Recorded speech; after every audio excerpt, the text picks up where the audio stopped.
আসসালামু আলাইকুম। সংবাদে আপনাদের সবাইকে স্বাগত জানাচ্ছি। আমি ফিরোজ তোহা। শুরুতেই আরবে কেবলস সংবাদ শিরোনাম। পুরোদমে ইরান, ইসরায়েল এবং যুক্তরাষ্ট্রের মধ্যে ভয়াবহ যুদ্ধ চলছে হামলা পাল্টা হামলা। আর এরই মাঝে আমাদের হাতে এসে পৌঁছেছে এই যুদ্ধের সর্বশেষ গুরুত্বপূর্ণ সবথেকে তাজা আপডেট সংবাদ। প্রথমেই আপনাদের জানাবো, ইরানকে $30 বিলিয়ন গোপন প্রস্তাব দিল যুক্তরাষ্ট্র। ইরানের সঙ্গে সমঝোতায় পৌঁছাতে গোপনে কূটনৈতিক প্রচেষ্টা চালাচ্ছে মার্কিন যুক্তরাষ্ট্রের প্রেসিডেন্ট ডোনাল্ড ট্রাম্প। ইরানকে আলোচনার টেবিলে ফিরে আনা এবং মার্কিনীদের কথামতো চালাতে ডোনাল্ড ট্রাম্প প্রশাসন নানাভাবে চেষ্টা করছে। বিষয়ে 4টি সূত্র সিএনএনকে গুরুত্বপূর্ণ তথ্য জানিয়েছে। এ বিষয়ে গুরুত্বপূর্ণ সংবাদ জানাবো, সঙ্গেই থাকুন। এরপর জানাবো, পরমাণুর জন্য নয়, ইরানকে আত্মসমর্পণ করাতে হামলা করা হয়েছিল বললেন খামেনি। ইসরায়েলের বিরুদ্ধে ইরান বিজয় অর্জন করেছে বলে দাবি করেছেন ইরানের সর্বোচ্চ ধর্মীয় নেতা আয়াতুল্লাহ আলী খামেনি। তিনি বলেছেন, এই যুদ্ধে ইসরায়েল ধ্বংস হয়ে যেত, তাই ইসরায়েলকে রক্ষার জন্য যুক্তরাষ্ট্র যুদ্ধে জড়িয়েছিল, কিন্তু ইরান আমেরিকার মুখে একটি কঠিন থাপ্পড় দিয়েছে। জানাবো, পারমাণবিক ইস্যুতে যুক্তরাষ্ট্রের সঙ্গে বৈঠকের কোনো পরিকল্পনা নেই বলছে ইরান। যুক্তরাষ্ট্রের সঙ্গে পারমাণবিক ইস্যুতে নতুন করে আলোচনায় বসার কোনো পরিকল্পনা নেই বলে জানিয়েছে ইরানের পররাষ্ট্রমন্ত্রী সৈয়দ আব্বাস আরাকচি। দেশটির রাষ্ট্রীয় সম্প্রচার মাধ্যমে এক সাক্ষাৎকারে তিনি এই খবর জানিয়েছেন।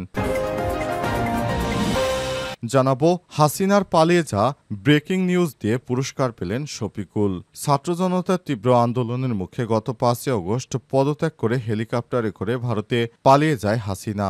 আর এই খবর সবার আগে দিয়েছিলেন বার্তা সংস্থা এএফপির বাংলাদেশ ব্যুরো প্রধান শফিকুল আলম। আজ অন্তর্বর্তীকালীন সরকারের প্রধান উপদেষ্টার প্রেস সচিব শফিকুল আলম যেখানে নিজের এসওপিএ পুরস্কার পাওয়ার কথা জানান তিনি। এবং সর্বশেষ জানাবো, তারেক রহমান ফেরার জন্য লন্ডন ও বাংলাদেশে ব্যাপক প্রস্তুতি চলছে বললেন অ্যানি। বিএনপির ভারপ্রাপ্ত চেয়ারম্যান তারেক রহমান দেশে ফিরবেন, এজন্য ব্যাপক প্রস্তুতি চলছে বলে জানিয়েছেন বিএনপির যুগ্ম মহাসচিব শহীদুদ্দিন চৌধুরী অ্যানি। আজ ঢাকা রিপোর্টার্স ইউনিটিতে এক আলোচনা সভায় তিনি সব কথা বলেন। প্রিয় দর্শক, এতক্ষণ শুনছিলেন সংবাদ শিরোনাম, এবারে বিস্তারিত।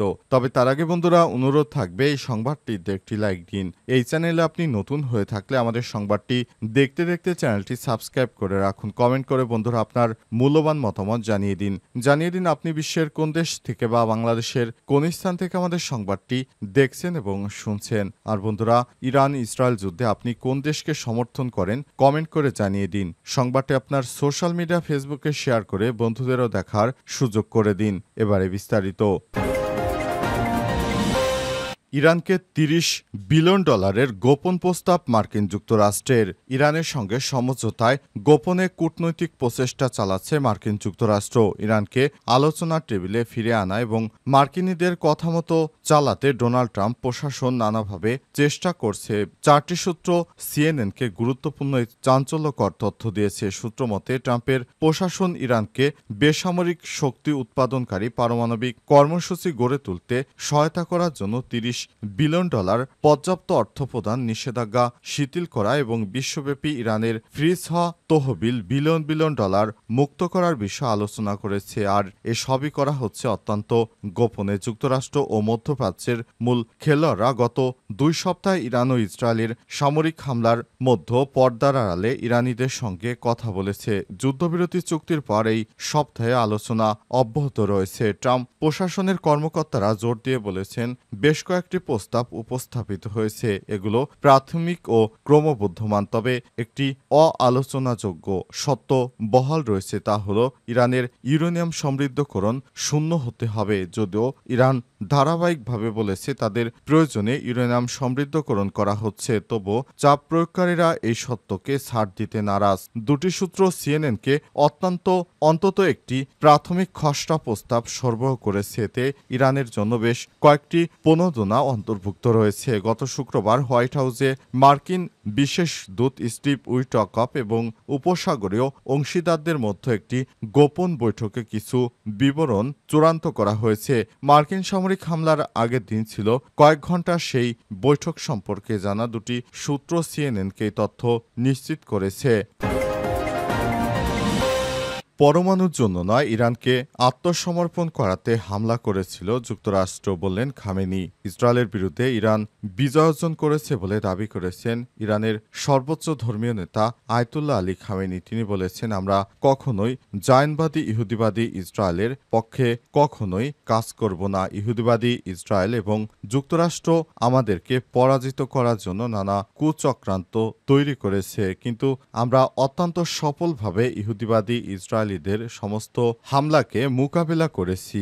আমরা চাই অত্যন্ত সুন্দরভাবে একটি ইহুদিবাদী ইসরায়েলকে ধ্বংস করে দেওয়ার জন্য। আমরা চাই যেন ইহুদিবাদীরা ভবিষ্যতে আর কোনোদিনও কোনো রাষ্ট্রের সঙ্গে আর খবরদারি করতে না পারে, যেমনটা তারা ইরানে এসে মার্কিন যুক্তরাষ্ট্র হেরে গেছে। ইরান এমনভাবে তাদেরকে উচিত শিক্ষা দিয়েছে যে ভবিষ্যতে তারা আর কখনো খবরদারি করতে পারবে না। তিনি বলেন, আমাদের ইসলামী শাসন ব্যবস্থাকে ধ্বংস করার জন্য এই প্রস্তাব দিয়েছিল যুক্তরাষ্ট্র।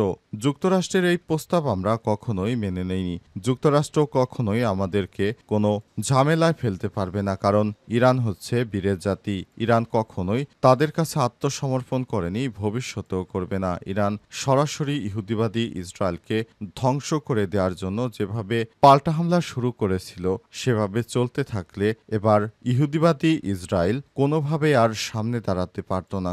শুধুমাত্র তাদের মিত্র মার্কিন যুক্তরাষ্ট্রের কারণে ইরান তাদের কিছু হামলা প্রতিহত করেছে। যুক্তরাষ্ট্রের কারণে ইরান হয়তো অতটা সামরিকভাবে সক্ষমতা দেখাতে না পারলেও যদি মার্কিন যুক্তরাষ্ট্র ইহুদিবাদীদের সহায়তা না করত, তাহলে দেখা যেত ইরান কি পারে। পারমাণবিক ইস্যুতে যুক্তরাষ্ট্রের সঙ্গে বৈঠকের কোনো পরিকল্পনা নেই, বলছে ইরান। যুক্তরাষ্ট্রের সঙ্গে পারমাণবিক ইস্যুতে নতুন করে কোনো আলোচনায় বসার পরিকল্পনা নেই বলে জানিয়েছেন ইরানের পররাষ্ট্রমন্ত্রী সৈয়দ আব্বাস আরাকচি। আজ দেশটির রাষ্ট্রীয় সম্প্রচার মাধ্যমে দেয়া এক সাক্ষাৎকারে তিনি এই কথা বলেছেন খবর বার্তা সংস্থা আনাদুলুর। তিনি বলেছেন, আমরা চাই পুরো যুক্তরাষ্ট্র ভবিষ্যতে যেন আর কখনোই আমাদের উপর হামলা চালাক, এই ধরনের কোনো সিচুয়েশন তৈরি না হয়। তিনি বলেন, আমরা চাই মার্কিন যুক্তরাষ্ট্র যেন তারা নিরপেক্ষ থাকে। পুরো পৃথিবীতে সমস্ত দেশের কাছে পারমাণবিক অস্ত্র রয়েছে, তাহলে আমরা কি দোষ করলাম? আমরা তো শুধু আমাদের জনগণের জন্য এগুলো তৈরিও করিনি, আমরা শুধু পরিকল্পনা করছি যে কিভাবে পারমাণবিক স্থাপনা দিয়ে কিভাবে স্বল্প টাকায় বিদ্যুৎ উৎপাদন করা যায়। তারপরও মার্কিন যুক্তরাষ্ট্র ইরানের উপর অবৈধভাবে হামলা করেছে। আমরা যুক্তরাষ্ট্রের কাছে বিষয়টি জানাতে চাই। অবৈধভাবে এই ধরনের হামলা কোনোভাবেই মানা যায় না। তিনি আরও বলেছেন, আমরা চাই একটি সুষ্ঠুভাবে রাষ্ট্র পরিচালনা করতে, কিন্তু ইহুদিবাদী ইসরায়েল পুরো মধ্যপ্রাচ্যে যে যুদ্ধ বাঁধিয়ে রেখেছে সেটি মানবতাকে ধ্বংসের দ্বারপ্রান্তে নিয়ে এসেছে। এবার আমাদের দেশে হামলার পর আমরা কিভাবে তাদের সঙ্গে আলোচনার টেবিলে বসবো? কারণ আমরা তো আগেই আলোচনার টেবিলে বসেছিলাম, কিন্তু তারা আমাদের কোনো কথা না শুনে একতরফাভাবে আমাদের পারমাণবিক স্থাপনাগুলো ধ্বংস করে দিয়েছে। সেটি আমরা কখনোই কল্পনাও করতে পারিনি। এই ধরনের কর্মকাণ্ড কোনো ঘোষণা না দিয়ে যুদ্ধ বাঁধিয়ে দেয়া, এটি সত্যি বিশ্বযুদ্ধকে উস্কে দেয়। তিনি আরও বলেছেন, আমরা চাই পুরো সিস্টেমটাকে পরিবর্তন করার জন্য, যাতে করে মধ্যপ্রাচ্যে আর এই ধরনের হানাহানি না হয়। সেভাবেই কাজ করছে ইরান বলে জানান তিনি। তারেক রহমানের ফেরার জন্য লন্ডন এবং বাংলাদেশে প্রস্তুতি চলছে, বললেন অ্যানি। বিএনপির ভারপ্রাপ্ত চেয়ারম্যান তারেক রহমান খুব শীঘ্রই দেশে ফিরবেন বলে জানিয়েছেন দলটির যুগ্ম মহাসচিব শহীদুদ্দিন চৌধুরী অ্যানি। তিনি আরও বলেছেন, তারেক রহমানের জন্য লন্ডন ও বাংলাদেশে প্রস্তুতি চলছে। তাকে বরণ করার জন্য নেতাকর্মীরা প্রস্তুত। আজ রাজধানীর সেগুনবাগিচায় ঢাকা রিপোর্টার্স ইউনিটিতে মিট দ্য রিপোর্টার্স অনুষ্ঠানে সাংবাদিকদের প্রশ্নের জবাবে তিনি সব কথা বলেছেন। এ সময় তিনি বলেন, বিএনপি আগামীতে ক্ষমতায় গেলে দুর্নীতির বিরুদ্ধে জিরো টলারেন্স নীতি নেওয়া হবে বলে জানান অ্যানি। তিনি আরও বলেন, দুর্নীতি দুঃশাসন আমাদের সমাজ ব্যবস্থাকে ধ্বংস করে দিচ্ছে। স্বাধীনতার পর থেকে দেশের প্রশাসনে লাল ফিতার দৌরাত্ম্য দেখে আমি কম বেশি সমাজে কিছু ব্যক্তি অথবা রাজনীতির সঙ্গে জড়িয়ে ব্যক্তিরা এই ধরনের কর্মকাণ্ডে জড়িয়ে পড়েছে, বিদায় দুর্নীতি বেড়েছে। কিন্তু গত 17 বছর দুর্নীতি ছিল আকাশচুম্বী। হাজার হাজার কোটি টাকা পাচার করা হয়েছে। আজ বাংলাদেশ দেশ খাদের কিনারায় চলে গেছে।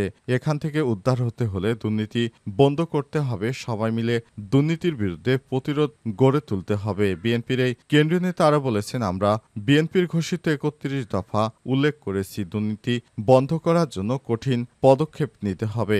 দুর্নীতি দূর করতে হলে দলের ভারপ্রাপ্ত চেয়ারম্যান তারেক রহমানের নেতৃত্বে আমরা এখন থেকে কাজ শুরু করেছি। এটা বিএনপির জন্য একটা কঠিন চ্যালেঞ্জ। এই কঠিন চ্যালেঞ্জ গ্রহণ করার জন্য আমরা প্রস্তুত আছি বলে জানান তিনি। প্রশাসনে নয়, তার বাইরে থেকে কেউ দুর্নীতি যেন করতে না পারে তা নিয়ন্ত্রণে সর্বোচ্চ ভূমিকা নেবে বিএনপি বলে জানান তিনি।